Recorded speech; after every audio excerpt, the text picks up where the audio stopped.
നബിവാക്യം.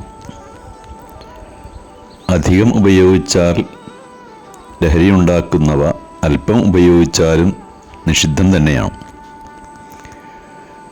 മറ്റൊരു നബിവചനത്തിൽ പറയുന്നത്, ലഹരി ഉണ്ടാക്കുന്നതും മനുഷ്യൻ്റെ ഊർജ്ജസ്വലത നഷ്ടപ്പെടുത്തുന്നതുമായ എല്ലാ പദാർത്ഥങ്ങളും നിരോധിക്കപ്പെട്ടിരിക്കുന്നു.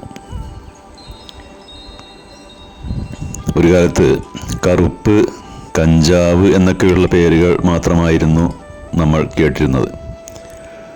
ഇന്ന് പേരുകൾ പോലും പറയാൻ പോലും അറിയാത്ത നൂറുകണക്കിന് സിന്തറ്റിക് മയക്കുമരുന്നുകൾ വിവിധ രൂപത്തിലും ഭാവത്തിലും യുവജനങ്ങളുടെ ജീവിതത്തിലേക്ക് വിഷമഴയായി പെയ്തിറങ്ങുന്നുണ്ട്.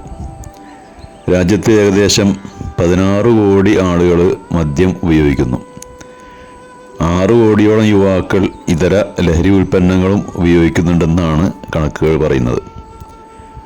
ഓപ്പിയം, ബ്രൗൺ ഷുഗർ, കഞ്ചാവ് എന്നിവയ്ക്ക് പുറമെ പൊതുവിപണിയിൽ സുലഭമായി ലഭിക്കുന്ന പല ഉൽപ്പന്നങ്ങളും പുതുതലമുറ ലഹരിക്ക് വേണ്ടി ഉപയോഗപ്പെടുത്തുന്നുണ്ട്.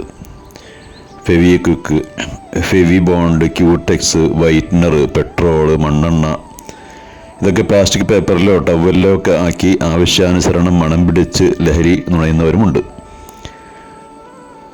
ഒരു രാജ്യത്തിൻ്റെ സാമൂഹ്യ ഘടനയെ പ്രതികൂലമായി ബാധിക്കുന്ന ഗുരുതരമായ പ്രശ്നങ്ങളാണ് മയക്കുമരുന്നുകളും മറ്റ് ലഹരി വസ്തുക്കളുടെയൊക്കെ ഉപഭോഗവും.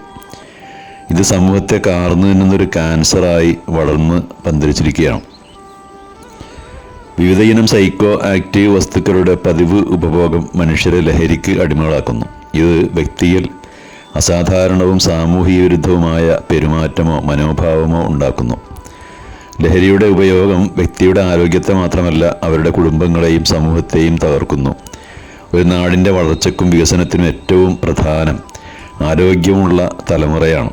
രാജ്യത്തിൻ്റെ സമ്പത്തായ തലമുറ ലഹരിയുടെ ഉപയോഗത്താൽ നശിക്കുന്നത് കുടുംബത്തിനും രാഷ്ട്രത്തിനും തീരാ നഷ്ടം തന്നെയാണ്.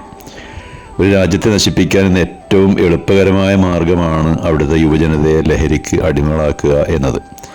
അതുകൊണ്ട് തന്നെയാണ് 1500 വർഷം മുമ്പ് തന്നെ നബി തിരുമേനി എല്ലാത്തരം ലഹരി ഉൽപ്പന്നങ്ങളും കർശനമായി നിരോധിച്ചതും.